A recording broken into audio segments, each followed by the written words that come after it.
It's time for Losses Above Replacement, the best baseball podcast to grace your ears, with your hosts, Alex. Gosh, I have so many questions. Also, where's my car? Splash. Strive to love something as much as my grandmother loves buying new crock pots. And Mac. If you've ever been to Boston, you know that they have amazing ice cream. Coming to you from coast to coast, it's L-A-R.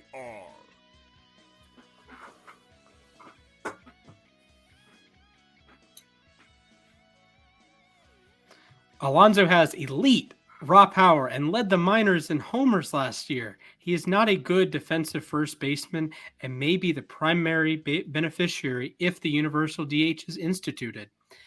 We are all waiting for Pete Alonso to sign, so I just read off his prospect report from probably 10 years ago at this point. Fellas, I am back. Happy New Year. I'm the last person allowed to say that, by the way. How are you guys doing?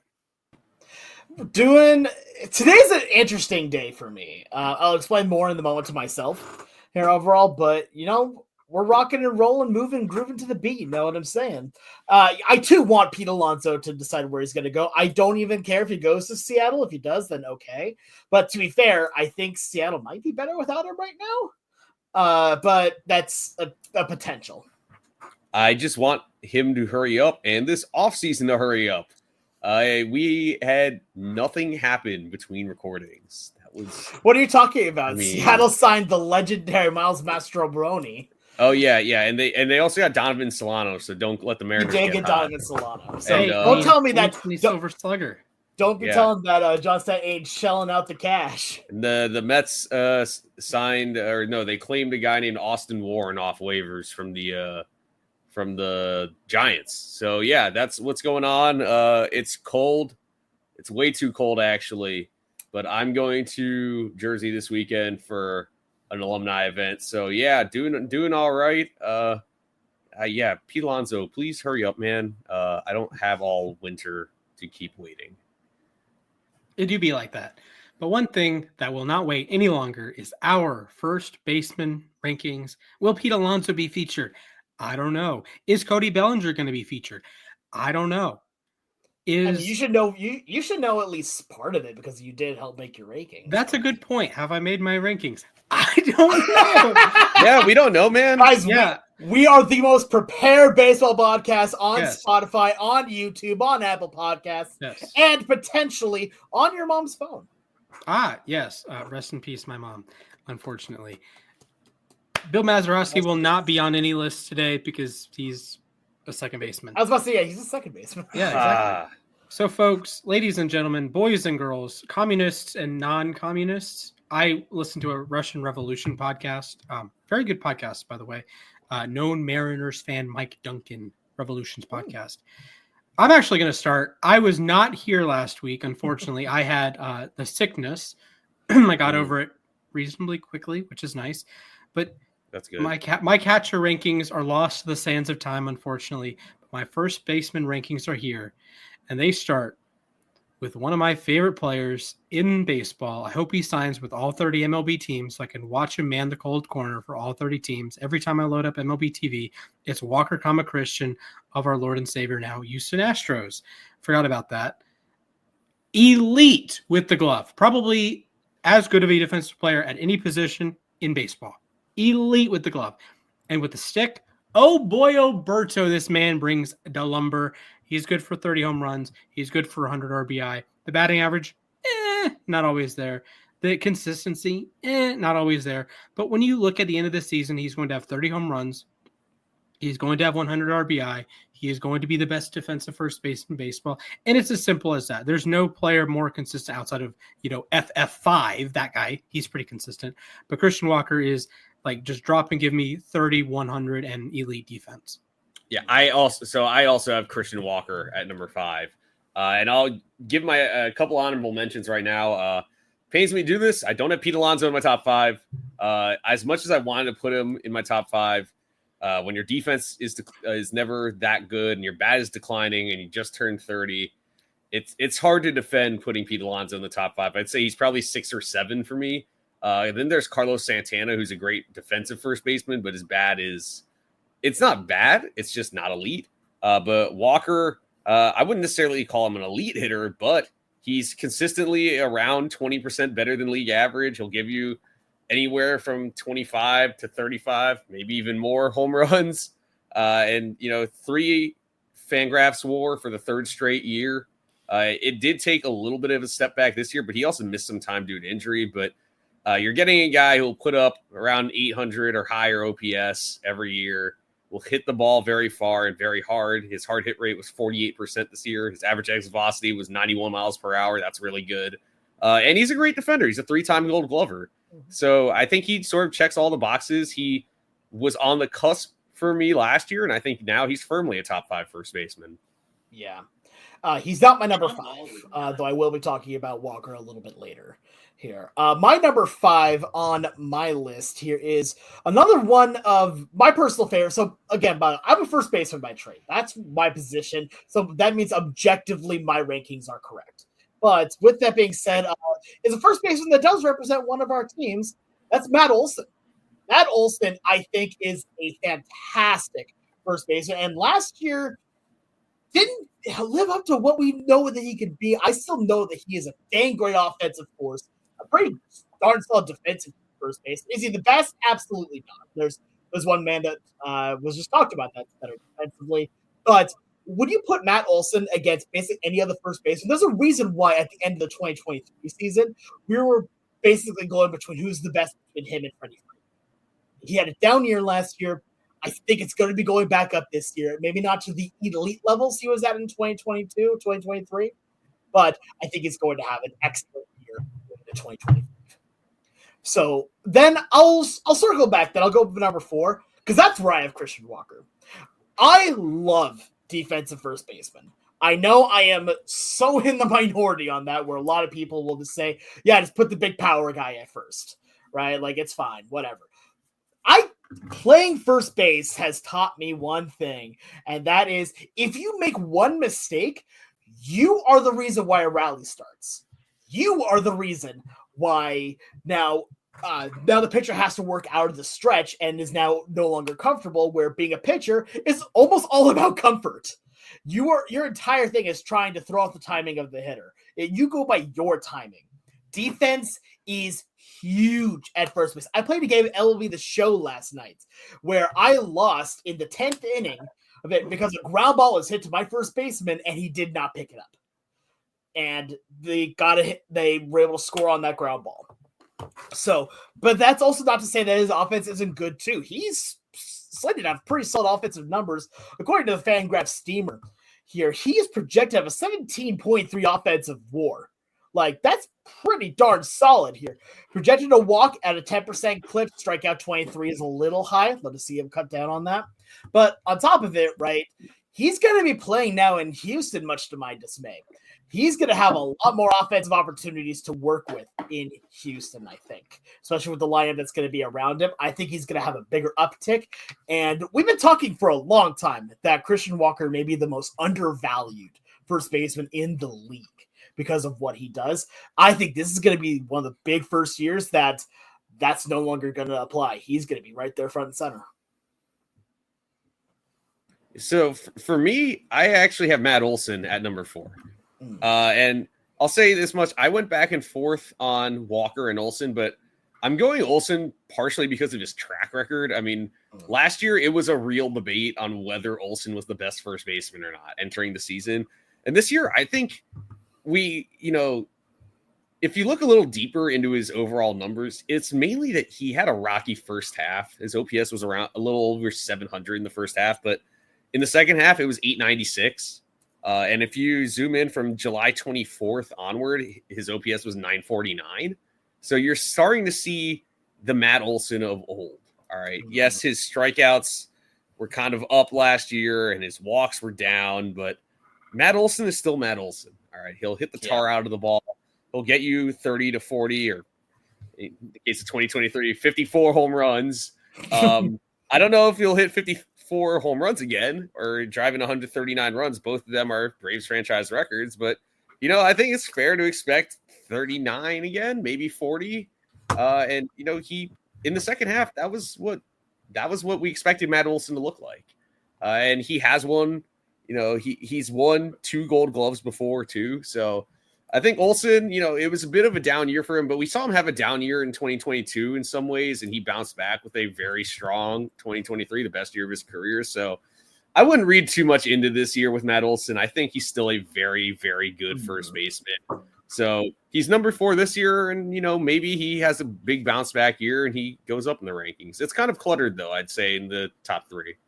Yeah, there's a lot of space. There's not a whole lot of space to work with right there. Yeah, and there's that 4 to 8 range. There's a lot of similar archetypes. You have the big power, you have reasonable plate discipline usually.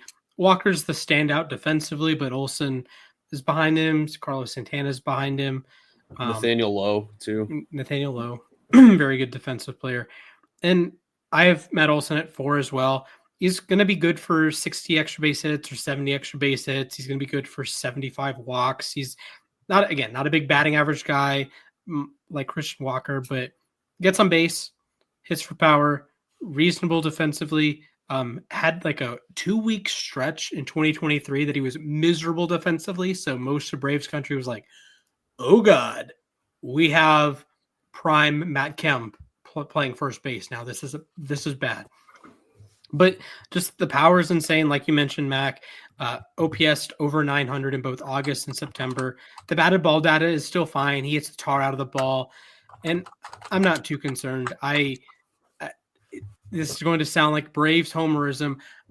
I don't know what was wrong with the Braves offense. I'm going to give the entire offense, besides Marcell Ozuna, a pass. Ozuna, of course, had a great offensive season. Just, I don't know.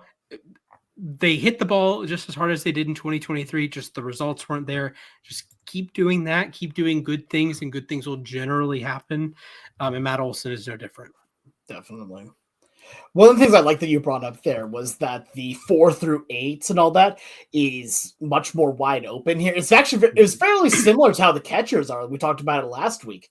Here is it feels like at the very top there are those 2, 2 or 3, and then right after that the field is wide open. And I think because of that, that's definitely a big thing in Olsen's favor right now, because he is still considered in that 4 to 8, where, again, going back to 2023, was being considered for number 1. I think a big year for him on that can really help catapult him back into potentially the number 1 conversation.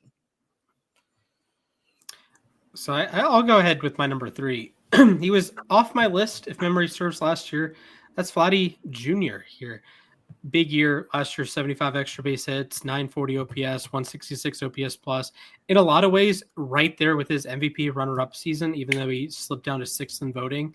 Just one of those weird quirks that it just depends on the year, really, because you have Judge and you have Witt and you have Henderson and you have insane seasons. Soto, of course, insane seasons all around. And, he was basically the same player he was in 2021. And this version of Vladdy, when he tries to be more like Freddie Freeman than Matt Olson, it works for Vladdy that he hit 323. And I can be hot and cold on batting average, but if you hit 323 and you walk as much as Vladdy does, your on base percentage is going to be around 400. That's good no matter how you slice it. And with how hard Vladdy hits the ball, these aren't just bloop singles. Sorry to Arise, Luis here, who's not on my list. When it's Vladdy doing that, it's 44 doubles, and you can still hit line drive homers. And when you hit a fly ball and you hit it that hard, you hit 30 out of them, or 30 out. So the defense is sometimes. He did win a Gold Glove a couple of years ago, but he's not a spectacular defensive player or anything. Much better at first than third, but just a great player, and coming in at number 3 on my list. So at number 3, it's weird to say this, but I have Freddie Freeman. So what? Shock and swerve. Ooh. I really wanted to put Freddie Freeman higher on this list, but I do have some concerns about his game. His offense overall kind of took a step back. And don't get me wrong, he still had a 137 WRC plus. That's still really good, but it's not 162. It's not 157. His numbers did take a step back. He's also, getting older. He's 35 now. And his defense also took a slight step back. He was still right around average, but that being said, he's still a fantastic player, still walked 12% of the time, still only struck out 15.7% of the time. We know what a monster he was in the World Series. I mean, it feels like every time this guy, gets the spotlight, it feels like he comes through most of the time, although not so much in 22 or 23. But overall, I mean, this is not me taking like saying Freddie Freeman's a bad first baseman or anything. He's still a great first baseman. He's still elite. I have him at number 3 now. It's crazy. I had him at number 1 last year. I believe I had him at number 1 or number 2 the year before that. But I just think that he got passed up this year. So I'll go into my number 3. Splash, I'm going to agree with you. I think I'm Vladdy at number 3. So for me, it comes down to, with the top 3, there is a good gap overall, but to me, they do feel a decent bit interchangeable. Like, I thought honestly Vladdy was going to be a number 1 for some people, and I have a number 3. And to be fair, honestly, especially given your argument here, Mac, yeah, I get it 100% here on why like Freddie should not be number 1 and all that. But here's my thing when it comes to Vladdy. He is all about offense. That's not a bad thing. His defense, you really could hit or miss on. I'm not going to say he's horrible. I'm not going to say he's great. He's going to be just all right. His bat is what saves him here, as he is just a masher. That dude just be hitting. Dingers! So at that point, right, like, what else do you want from that guy? As long as he's hitting dingers, you're good to go. And to kind of go on the point here about Luis Arias and the difference between the two of them, I am still very much a big Luis Arias truther. I don't care what anyone says on that. I don't have him on my list purely for a few different reasons, but I think that overall, when you look at Vladimir Guerrero Jr., he is one of the best, like, pure hitters in our game. When that dude makes contact with the ball, it explodes. The ball explodes, the crowd explodes, the score explodes. That's what happens when he plays. The only question I have for him, and the only issue that I really have for him, is that defense. Can he keep the defense going strong at all? He walks at a pretty decent rate, 10%. I wish it was a little bit more. He doesn't strike out horribly often. It's not as bad as some of the others that are on our list. But for Vlad, again, it's can he put the bat on the ball consistently? And if he can do that, he may find himself in the number 1 position here, just purely on offense. So I'm going to move over to number 2 then. Okay. And I have Bryce Harper.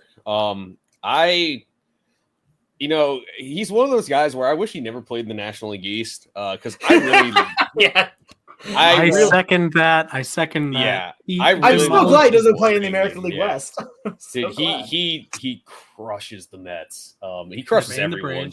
But like, I really do enjoy watching Bryce Harper play. He's awesome, really. I have gotten to see him hit a home run in person. Same, so have I.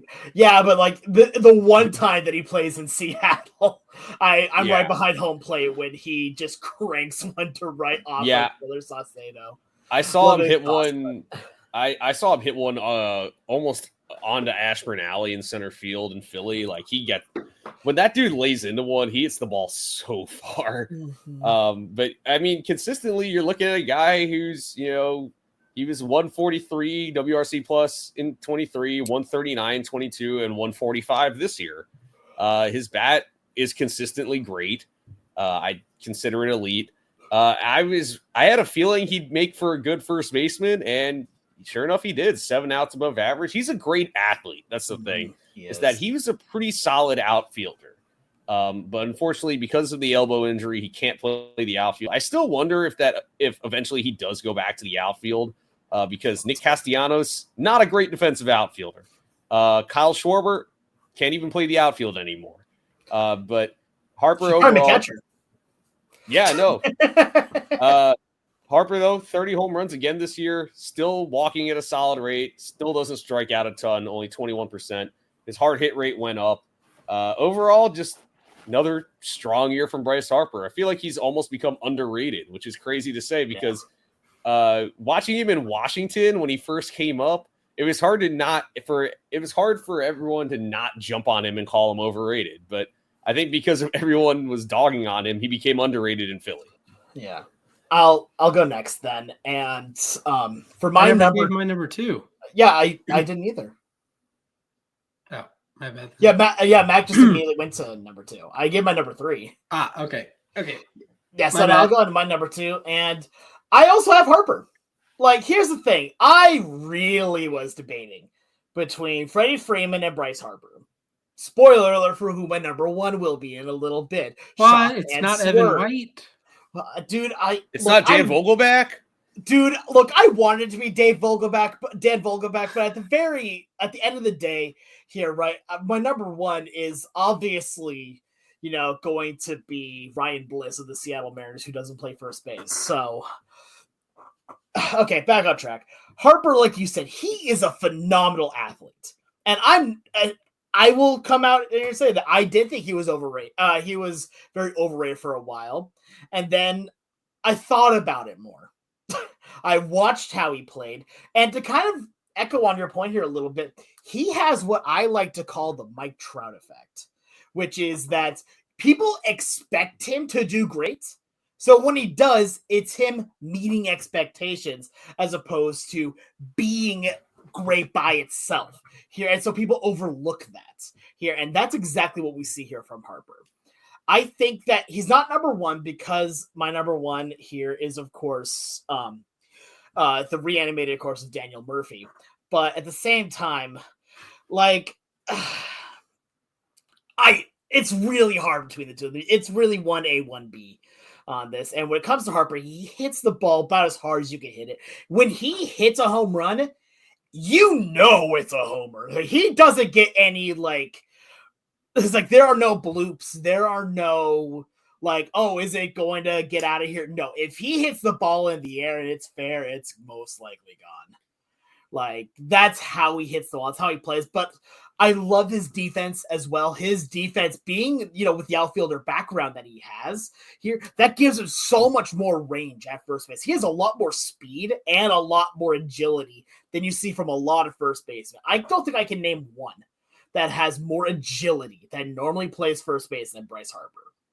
And I don't think that that's too ridiculous of a statement here. You combine the defense with the incredible offense, it's really hard not to put him at the number 1 position. I just have my reasons, but he's number 2. Yeah, and I'll wrap up this tier 2 and go into my tier 1 as well, because Freddie Freeman at 1, Bryce Harper at 2, and it's a 1A, 1B, 1A, 1B situation. They're going to give you essentially the same offensive production over the course of 162 games. I trust Freddie to play 162 more than Bryce. So a 162 to 145, something like that. They both have their merits defensively. Freddie's played it for more than a decade. Harper is more athletic. The shape of their production's a little bit different. Harper can get 3 true out coming at times, while Freddie is just a doubles machine. Foul pole to foul pole, okay to go the other way. When the shifts were a thing, he's the kind of lay down a bunt down the third baseline. He steals bases. You get all that. So offensively, defensively, the whole package, they're going to give you 5 more this season. I'm expecting. Yeah, it's going to be awesome. The one iota of a difference that I'll give Freddie the nod over Bryce is there are times that Bryce will take himself out. There are games he goes 0 for 3 with 3 strikeouts, and it's 3 of the most non-competitive at-bats of all time. Freddie will take 700 plate appearances, 5 of them will be non-competitive in the entire season. Bryce will have a series. Sometimes he'll bring in a tough lefty. Freddie Freeman hit one of, if not the single clutchest home run in the history of baseball off a lefty. And you knew it. You're like, Yankees, Aaron Boone, don't bring in a lefty to face Freddie. He's immune to the splits. Just bring in your best pitch. Nope, we're going to bring in Nestor Cortez. And of course, It's the first pitch he sees is into right field. Meet Gibby, by the way. And Harper, it's just that little bit. It's like two great 3-point shooters. Sometimes Harper takes 40 footers, so his percentage is going to be a little bit lower. Inside of 30 feet, oh man, they're the same. But Freddie is going to take smarter shots and make smarter shots, while Bryce likes to be like Damian Lillard and shoot from 40 feet sometimes. It's not great, but they're 1 and 2. They're Hall of Famers. It's splitting hairs. I'll say this. I think Harper in general, when it comes to like October performance, I think he's been great for Philadelphia. He was in 22. He was in 23. Granted, he went kind of cold towards the end of the NLCS against the Diamondbacks, which is part of the reason why they got sent home. But this year against the Mets, he had a big home run against Severino. But in Game 3, the game I was at, I remember he came up with 2 on and none out in the 6th inning, and Sean Manaea struck him out on 3 pitches, and he looked awful on all 3 swings. It was alarming to see Bryce Harper look like that. I will say in general, Harper hits both sides pretty well. And like I said earlier, he's a great player, a great fielder, great hitter. He was born to play baseball. He was the chosen one, as Sports Illustrated pointed him. I'm gonna go next here. Yeah, Splash. I was gonna say the supernatural, but that was Trout. Yeah, that was Trout. And then there was the natural in Jeff Francoeur. Jeff Francoeur cannot play first base. He cannot. I mean, if you asked him nicely, I'm pretty sure he would say, "Yeah." I wouldn't want to waste his throwing arm at first base. That's true, 100% valid. Yeah. So clearly, I'm the outlier here. My number 1 is Vladimir Guerrero Jr. I just watching him this year. I cannot believe I left him off last year's rankings. I had him as basically my number 6. This year was just outstanding. First of all, he only struck out in 13% of his plate appearances. That's really good, I think. I mean, I would ask that out of if a player hit for as much power as he did and only struck out in 13.8% of his plate appearances, I'd gladly sign up for that and pay him whatever he wanted. 10.3% walk rate is also way up. So that's actually the lowest strikeout rate of his career. 165 WRC plus is just a tick below what he put up in his magnificent 2021 season. 5.5 Fangraphs WAR, that's second in his career behind that 21 season. His defense has never been his strong suit. I do understand that.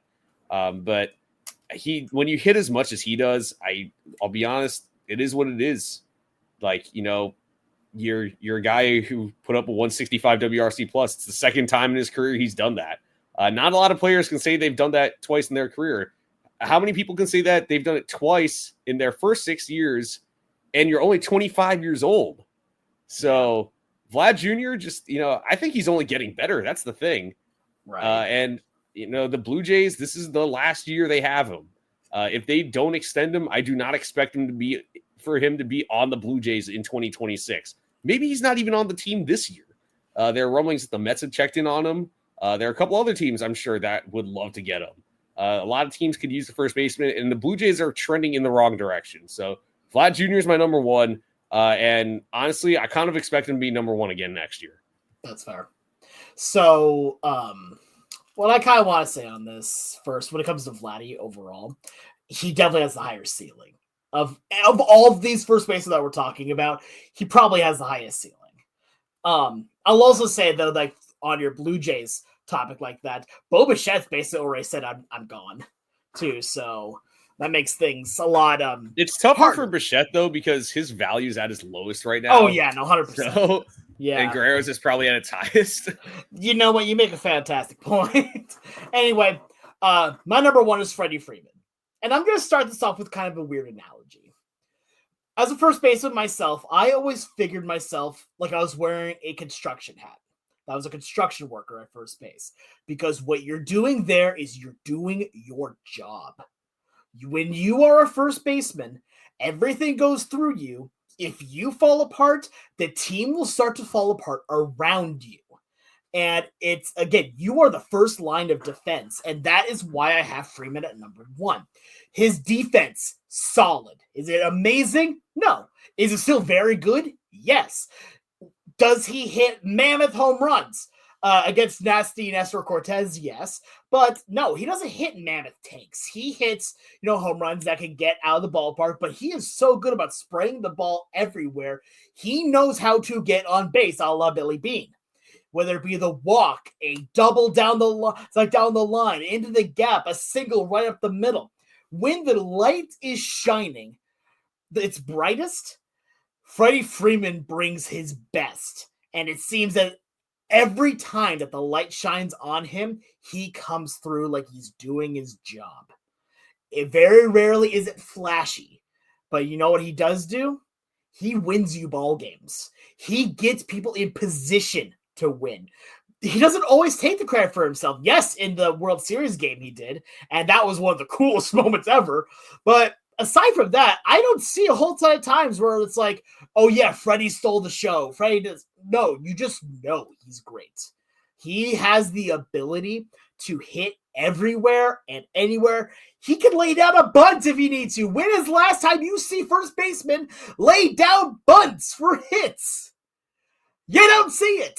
He does it because he is one of the most baseball IQ players in this game today. He does it at an unreal level. And honestly, that's really the difference between, say, him and Vladdy overall, too. Vladdy, pure power, you know what you're getting out of him. Freddie Freeman, he is like, you need whatever you get out of him. He does exactly what you need right when you need it. He is one of the best players in this game today. And you put if you want 1 year, any of these first basemen here that we've talked about, it's Freddie Freeman. If you want a full career starting from now on, like fantasy draft, like that idea, it's Vladdy because he's the youngest and he has the highest ceiling. But if we're talking going into the 2025 Major League Baseball season, it's Freddie Freeman. Yeah, the ceiling conversation's interesting to me because Matt Olson did have an 8-WAR season. Freddie had a darn near 8-WAR season, depending on the WAR you use. And, of course, Bryce Harper has, outside of what Judge and Ohtani have been doing, the best season by, well, Trout, but Harper had an absurd 2015 season. But 198 WRC plus. 10 years ago now. Yeah. So, oh, wow. That was 10 years ago. Yeah, we're getting old, guys. Yeah, wow. Maybe that should be our next segment. Where were we in 2015? MLB edition. I don't want to talk about where I was 2015. 2015, I was very depressed. Okay, fair enough. MLB edition. The 2015 World Series champion, Kansas City Royals. I'll not mention the NL pennant winner. Sorry, Mac. I will. Okay, fair enough. Josh Donaldson, your American League MVP. Yes. Imagine, Jake Arrieta, NL Cy Young. Zach Greinke had like a 1.9 ERA or something. 1.6. Oh God, that's. And Arrieta was 1.7. The only time Arrieta lost in the second half of the season was when Cole Hamels threw a no-hitter against him. Yeah, was that Hamels' last start as a Philly, right? Yup. Got traded to the Rangers like 3 days later. If memory serves, that was the first time the Astros made the playoffs as an American League team. Correct. Trying to remember where they finished at. Oh, yeah, Braves were not good at baseball. 76 and 86. 76 and 86. That's great. With Lloyd McClendon, Mr. Ice Cream Man. Wow. And then he got fired. Yeah, he did get fired. And then we got someone named Scott Serbius. That's weird. I don't know who that is. Maybe she should go be on the Padres. I think the Braves were still in the Freddie Gonzalez era, no? Yes. Freddie Garcia. No. Yeah, I think that was the last full season Freddie Gonzalez was their manager. Yeah, they lost 95 games. I remember they were I remember they were hanging in there until like late June. I want you to guess who led the team in WAR that season. 2015 Braves. 2015 Braves, Shelby Miller. He was second. Oh. I don't think I can name any players on the 2015 Braves. What position did they? Was it Freddie Freeman? Freddie was third. Okay.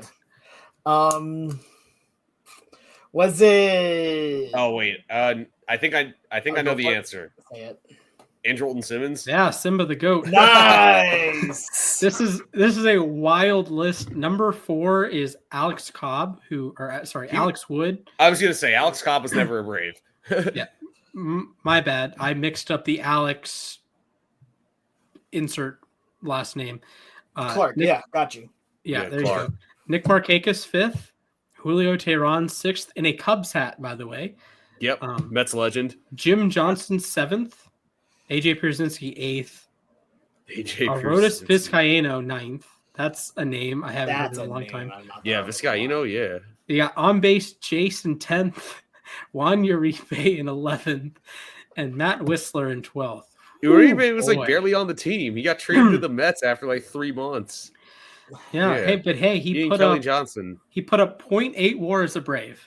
Yeah, I remember when the Mets swung that deal for Johnson and Uribe. I was a big fan of that trade. Kelly Johnson, big fan. Although I will say though that Juan Uribe not that impressive. He didn't even get 1 WAR. It's fine. Juan Uribe was on back-to-back World Series losers. That is unfortunate. I forgot he was on the 2016 Cleveland team. Yeah. And he was only on one installation of the Giants World Series teams. He did hit the pennant clinching home run though in 2010. So and he did win a World Series with the White Sox, so it all evens out. He, I believe, recorded the final out of that series in 2005, playing shortstop. If you wouldn't believe it, Juan Uribe used to play shortstop. Yes. He's a shortstop in MLB Power Pros now. I believe, that makes sense. Second base and shortstop. Yeah, but his arm is wasted at second base. But Orlando Cabrera is wasted everywhere else. Orlando Cabrera, 2000 hit club. Now, longest on base streak since 1950. Who, Orlando Cabrera? Yes. Yeah, 63 I believe that. Straight games. 63, that's a lot. Yeah, then DiMaggio, before 1950, DiMaggio and Ted Williams, of course, hold the record. Of course. So, classic Ted Williams getting on base, and then you have the DiMaggio hit streak, because he did walk in the game in between the 56-game hitting streak and the 16-game hitting streak. So, what's a record you can see being broken this year? Obviously not the hitting streak or not the home run record or... I don't think the home run record, but what's something you can see being broken this year? I would have to think about the records that exist, because I don't see someone getting 63 saves. I don't see anyone striking out 380 something batters. Paul Skeens. I mean, Paul Skeens, sure. I don't think he'll pitch enough innings. That's the issue. That's true. Yeah. Honestly, that's a really interesting question. Can we go with individual team records or just, I could see the home run or the team home run record being broken. Potentially, yeah. Although the Braves hit 10 home runs a game, it felt actually 5 months. Actually, I do have a record. I don't know what the record is currently. This is just something that I think would be interesting to look into. I think the White Sox could break the record for most unique lineups put out in a season. The Rays probably hold that. Do they? I could see the Rays breaking that again too. Yeah, the Rays really like their lineups. That's fair. Yeah, fair enough. I don't know. I just think that with how many different starters the team is probably going to have in pitchers throughout the season. Mm-hmm. I think that's anything that has to do with the White Sox right now is purely just what the heck is going on. To be fair, you also probably could make the record for most losses again this season, this year, again by the White Sox, because this year they're not aided by Garrett Crochet throwing baseballs. The Rays had 144 different batting orders last year. Oh my God. How's that possible? They did not use the same batting order 6 times. It sounds like the Oregon Ducks football jerseys. Jeez. So I apologize to both Brandon and Josh because I don't know which one's which in this case, but their most common is Yandy, one of the Lau/low, Paredes, the other Lau/low, Arozarena, Palacio, Siri, Rortvet, and Walls. Trading Paredes helps. Yep, just a wee bit.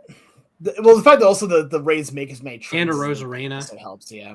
Because Rosareno's batting fifth in that lineup, and they traded Siri too, right? No, they didn't trade Siri. Oh, that's right. That was the big. That was he's one on of the Mets big. now.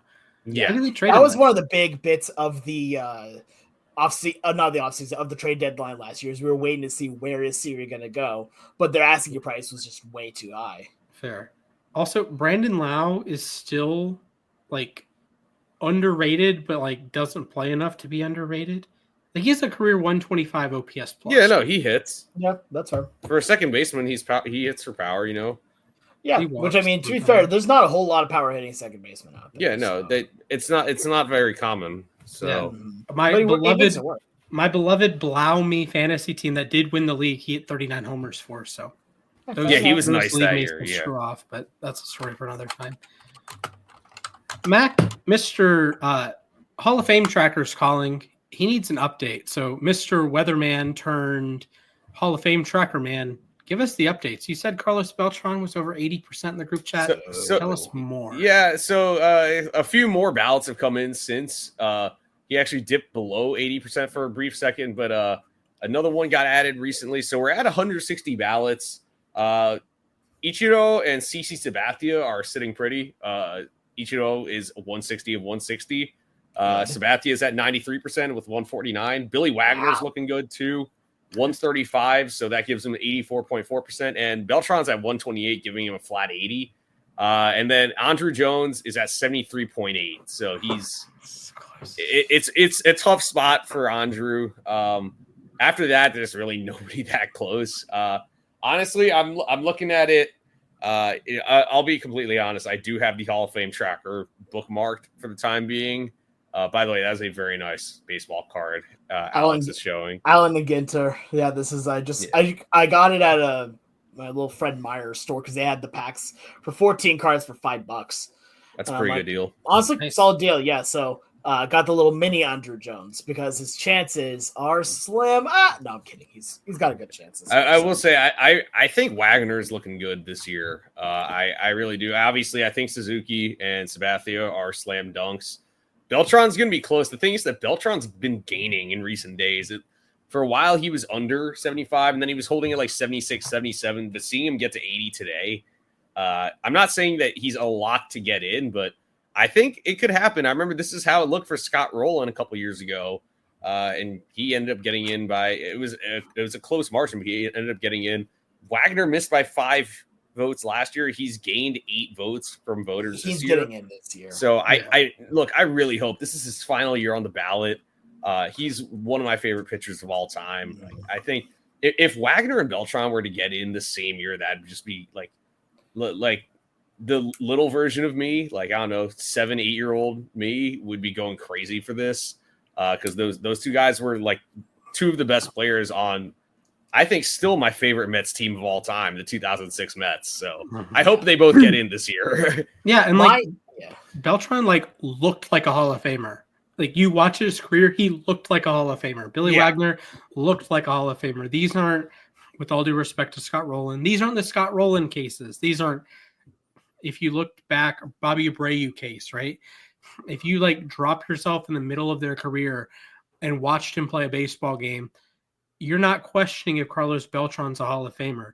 I encourage our listeners to go look at or read anything about Carlos Beltran as a Kansas City Royal. He's famous for the Astros for both stints. He's famous for the Mets. He's famous for the Cardinals, the Yankees. I want you to read how Royals media members gushed about Carlos Beltran. This is a franchise that employed Bo Jackson and Carlos Beltran, not quite Bo Jackson myth, but Beltran did it on the field, at least. And Billy Wagner, the same thing, arguably the greatest left-handed pitching reliever or left-handed reliever in the history of the sport. And I think that's a pretty clear, he should be in the Hall of Fame. If you're the number one, if you make a list and it's not like a obscure list, like top 5 second baseman under 5'5", that's no, but top left-handed reliever of all time should be in the Hall of Fame. Yeah, agreed.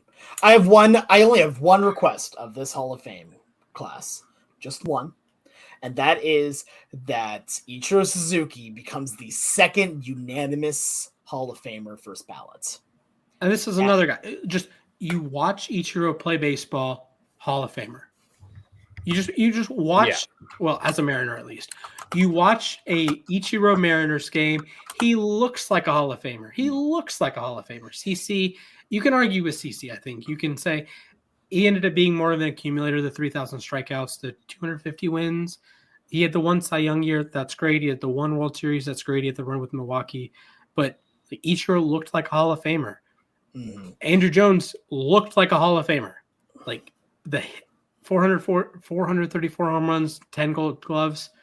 Like every day you saw that. You saw him hit a baseball. You saw him field the baseball. It's like that guy's a Hall of Famer. Fair enough. Yeah, I agree. All right. We have a extra special trivia segment from our one, the only Alex Clark. Tell us more.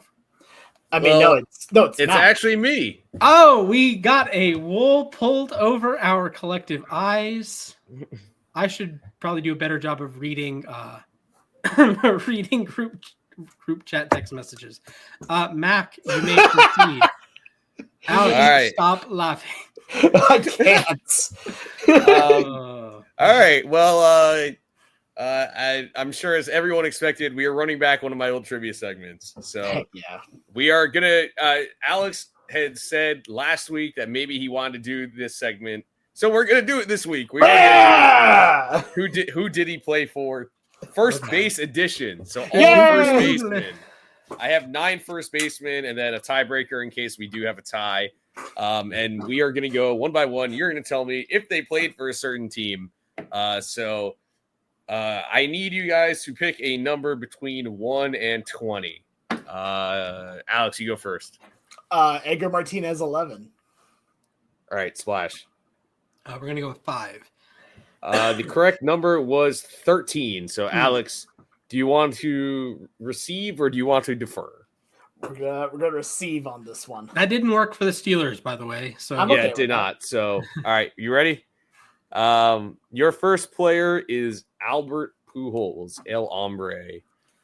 Did he play for the Los Angeles Dodgers? Oh, obviously he did. That's where he got his record home run with. He did not get his. Oh yeah, that was with that was with the Cardinals. Yeah, but no, he definitely played for the. He did. He did it against the Dodgers. Yeah. Oh, that's why. Okay, that's why. Yeah. Against Mets legend Phil Bickford, and he famously struck out against Tyler Matzik in a playoff game. Yeah, exactly. And he was playing exclusively against left-handed pitching with the Dodgers. But yes, he when the Angels released him, signed with the Dodgers. So you are correct. You're on the board here. Splash, let's go over to you. Your first player is a player we discussed earlier, Christian Walker. Did he play for the Baltimore Orioles? Yes, he did. There's like 70 million trades. Any Orioles trade or Diamondbacks trade from the 2000s involved the other one. Just letting you know, not to spoil baseball history, but all of them did. Yeah, actually, he got claimed off waivers by the.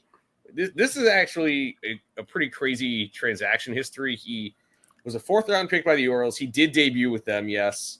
So you're correct there.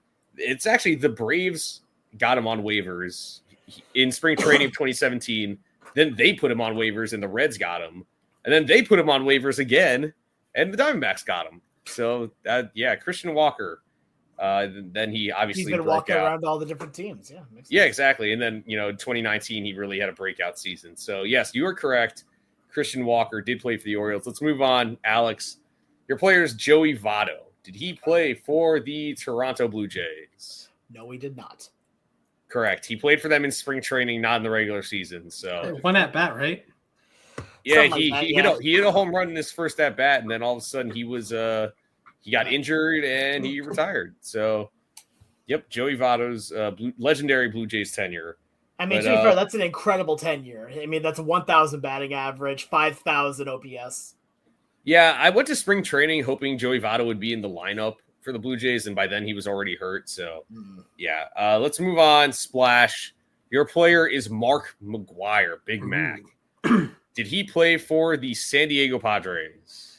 Mark McGwire, I do not believe played for the San Diego Padres. I think he was a 2-team fella. You are correct. Mark McGwire was a coach for the Padres. He did not play for them. So you guys are batting 1,000 so far. Let's go back to Alex. Your player is Lance Berkman. Did he play for the New York Yankees? Yes, he did. Yes, he did. You are right. The Astros traded him to the Yankees. He was on the playoff roster. He had a home run in the playoffs for the Yankees.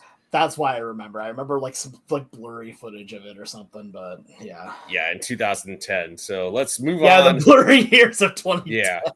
2010 by now, I mean, maybe that's a blurry year for people. 2010 was 15 years ago. I hate everything. Yeah, I don't like that either.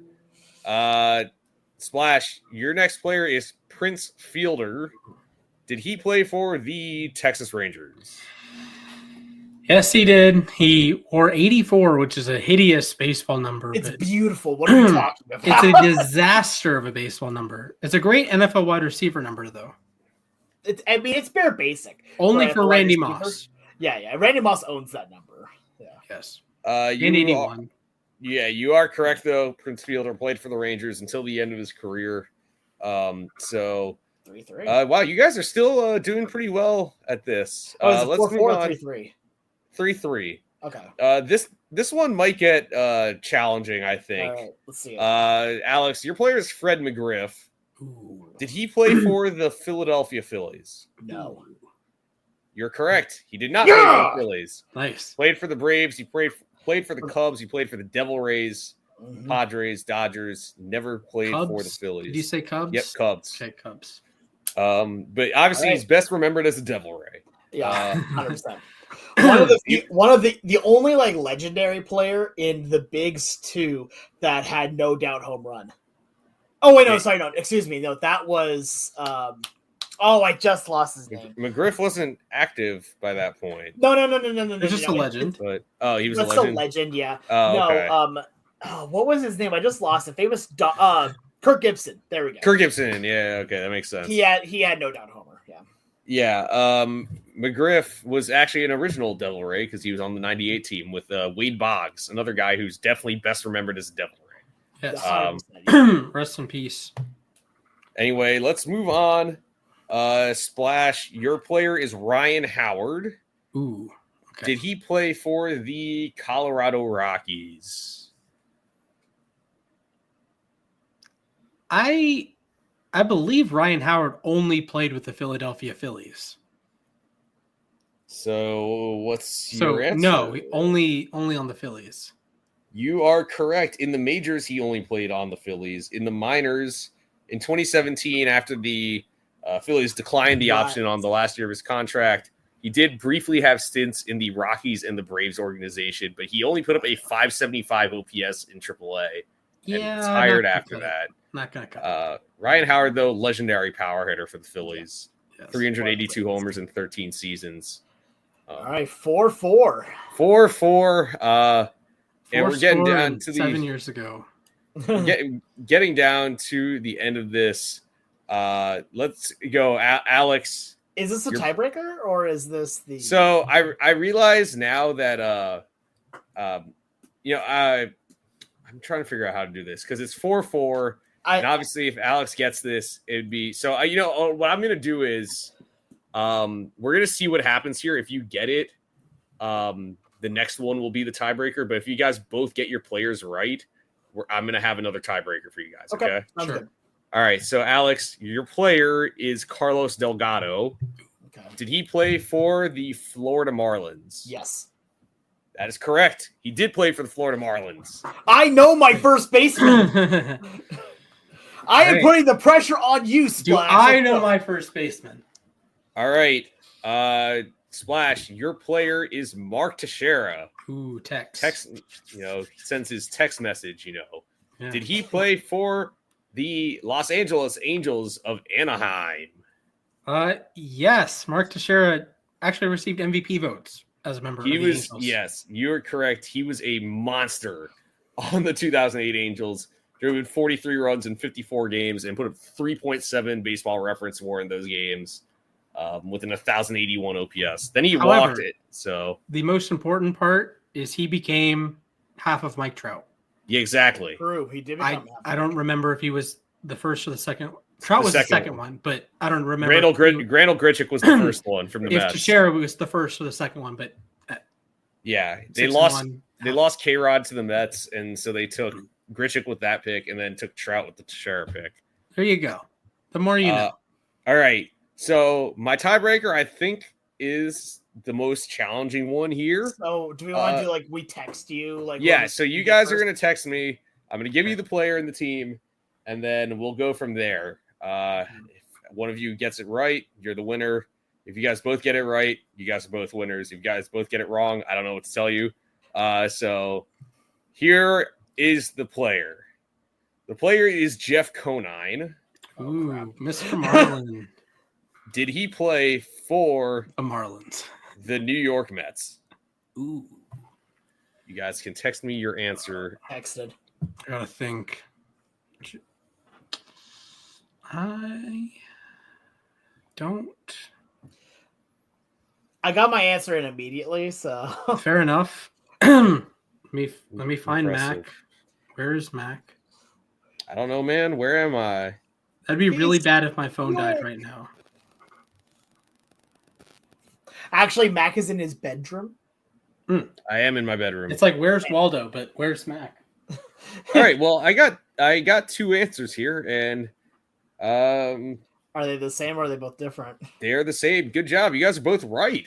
Hey, GG boys. GG. I'm good job. /woo. His last stop in his career as a 41-year-old was on the Mets. It was a pretty forgettable month, though. So, but yes, he was traded for two minor leaguers on August 20th, 2007. I respect that Jeff Conine came to the Mets, but he was struggling to hit fastballs down the middle. But hate to see it. I will say Conine had a pretty solid big league career 285 hitter. But yeah, you're correct. Jeff Conine did play for the New York Mets. So you guys are both winners today. Dang, I didn't get points for being first. Dang. No, unfortunately. But yeah, good Dang, job, guys. I can't win trivia. Well. I can only tie or lose. There's no in between. Yeah, I guess. But yeah, that's okay. GG boys, GG's. GG's. Well, that brings us to a segment that I will not have GG's for a certain airport, but that brings us to Moment to Ourselves, everyone's favorite segment. Who would like to go first? Alex, you can go first, pal. All right, sounds good. Give me a countdown. 3, 2, 1. All right. So there we go. We got her. So speaking of GG's, I am so excited because at the time that this is posted tomorrow, I will finally have a cat for the first time since 2021. And I'd say, speaking of GG's, that's her name, Gigi. I am so excited. I went down to the Humane Society today, and I was actually looking at a different cat. That cat got adopted, and I started looking around more, and I found Gigi, and it just fell in love. She is awesome. Just this really small, but it's also 2-year-old, and I am so excited to finally have a cat again. It's felt weird for the last few years because my entire life I've always had one, and then for the last 4 years, just nothing. Which, I mean, again, I respect our family's decision on that, but it's also true that I'm very excited to have a cat again. Hopefully next time, like when she is a little more acclimate, I can actually show her on the podcast. I would very much love to. But Gigi is her name. I was going to change it to something else. The more I thought about it, the happier I became with it. From the idea of, I originally wanted to name her Gardner, after Gardner Minshew, who's still one of my favorite people. But also I thought about it. GG is Gardner squared. It's 2 G's already on that. And also, like the gamer I am, you say GG at the end of the game here for good sportsmanship. You say GG for good game. So it makes perfect sense. I am so excited to have GG in my life. As soon as we're done with podcast, we get all the post-show wrapped up. I'm going to be feverishly cleaning everything and going and getting pet supplies. So is it GG like G period or GG like DD but with G's? It's GIGI is her official spelling, but the difference, like, just the meanings of it, will still stay the same, Yeah, of course. GG is actually what in Japanese it's short for the word for grandfather, actually. Oh, I love that. That's but awesome. it's spelled with J though, JIJI. So yeah, no, it's honestly it took me a while to figure that out. I didn't know that for a while until my mom was like, actually, it's spelled differently. But yeah, GG. Please send pictures of your cat when you do 100%. Tomorrow, that's what's gonna happen. I'm picking her up tomorrow at 10:30 a.m. here before the Humane Society actually even opens. It'll be losses above cats. It'll be no cats above replacement. Yes. Cats above replacement. Yep. Yes. Yeah, next time I'll just wear cat ears for the next day, so it'll be cats above replacement. Yes. When I'm home, I can send pictures of my cats. Yeah, I'll be watching my cats for most of the month of February while both my parents are in Japan. So yeah, they're gonna be going a little crazy. Podcast where all three of us show our cats at one time. Oh yeah, that'd be great. They replace us as the hosts of the show. Yeah. Meow, meow, meow, meow, meow. Probably a more coherent intro than I can pull off. Welcome back to Meow, Meow, Meow, Meow, Meow. The best Meow, Meow podcast to grace your Meow Meows. Yes, that's true. All right, Mac, would you like to go, or would you like me to complain about you go ahead. I want to hear this. I want to hear this. Yeah. Okay. I'm excited to hear this. Okay. All right, your time begins in 3, 2, 1, begin. Okay, so for New Year's, I was at the Fiesta Bowl in Phoenix, Glendale, but basically Phoenix. So I flew into Phoenix and out of Phoenix. Flying out of Phoenix on New Year's Day, not exactly fun. My flight left at 11:45. I got to the airport at 2 o'clock because I got a free ride. Shout out to Miguel. For 9 hours, I sat in the gate right across from the Sky Lounge. I own an American Express card. I fly Delta. I do not own an American Express card high enough to get into the lounge. So I was sitting across from the lounge, starving for 9 hours. My dad has the Sky Lounge. So when I travel with my dad, we can go to the Sky Lounge. So shout out to my dad. I'm sure he loves me giving out his financial information on the internet. But regardless, I was sitting across from the goddamn Sky Lounge for 9 hours. And it was the worst thing ever. And if you know me, my favorite color is purple. And they were advertising this beautiful purple Sky Miles card. It's gorgeous. I would love to put it in my wallet. This beautiful wallet here. But no. And it's a $650 fee. I don't understand. Maybe when I get older, I'm 23, soon to be 24. But maybe when I get older, I'll understand why credit cards have fees like that. But why do you need a $650 fee? Why can't you just give me the card? Why can't it be like 5 years ago when you could just pay for a single day pass? Because I would have loved to spend 9 hours in the Sky Lounge, not wandering around paying exorbitant prices at Panera, right? It was like $24 for a sandwich and mac and cheese. Great mac and cheese, by the way. The sandwich didn't come with it. It was supposed to come with tomato soup. Like, that was a whole shtick. It didn't come with the tomato, like, dipping sauce. I don't know. I don't work at Panera. I work at a grocery store. So before I have another stroke, Phoenix Sky Harbor, beautiful airport. Sky Lounge. This is more of a Sky Lounge critique than an airport critique, frankly. But it was like right across like 5 feet that way. It was so annoying. I think the only time I went into one of those lounges was when my flight home from Atlanta got canceled a few years ago, and I couldn't connect to the internet the entire time, and I had a conference call that afternoon, and that's my take on that. Yeah, I don't usually have like those kind of things. I'm usually just content with like a Coca-Cola to my left side, here sitting on one of the chairs waiting for my flight with my Nintendo Switch in my hand. Like, it'd be like that. I will say the Sky Lounge is like a sometimes thing, right? Most of the time, like 95% of the time, I don't get to the airport early enough for it to be worthwhile. Because the best is similar to how a buffet would work. So if you've never been in a Sky Lounge, for a long time, it was just like a flat rate to get in, but now there's like hoops to jump through, and you have to have a certain American Express card, or you have to be a certain Delta Priority member, medallion, whatever, above my pay grade. But it's like a buffet type place. You can get your drinks there. I think you can get alcohol. I don't drink, so I wouldn't know, but you can get all sorts of options.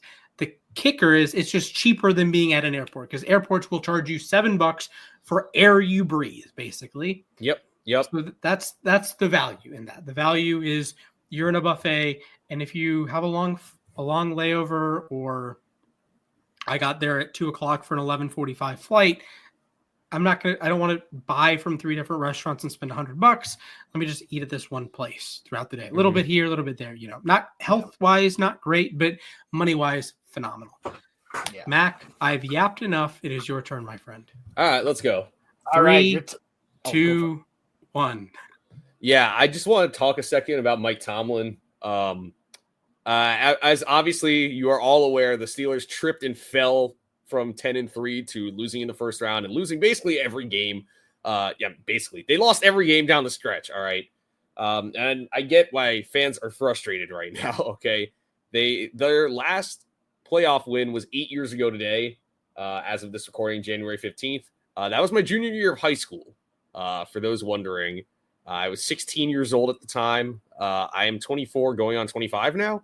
But I just want to say that I think, if you think firing Mike Tomlin is the simple fix to the Steelers' problems, I don't know what to tell you, because yes, he's not perfect.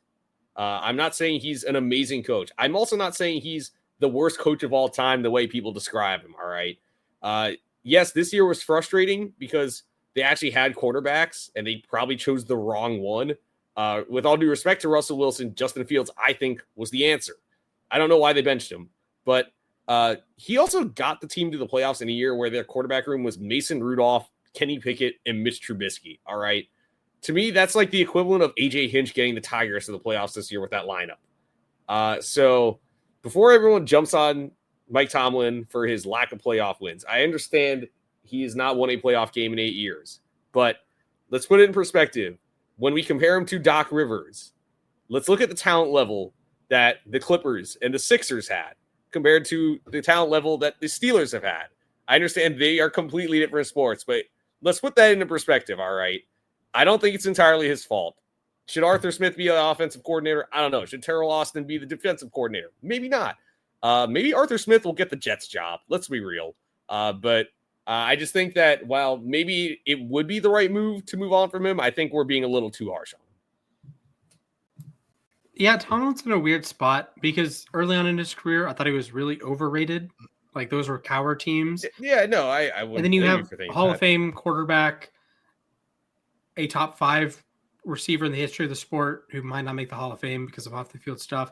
And then Le'Veon Bell was RB1. Yeah.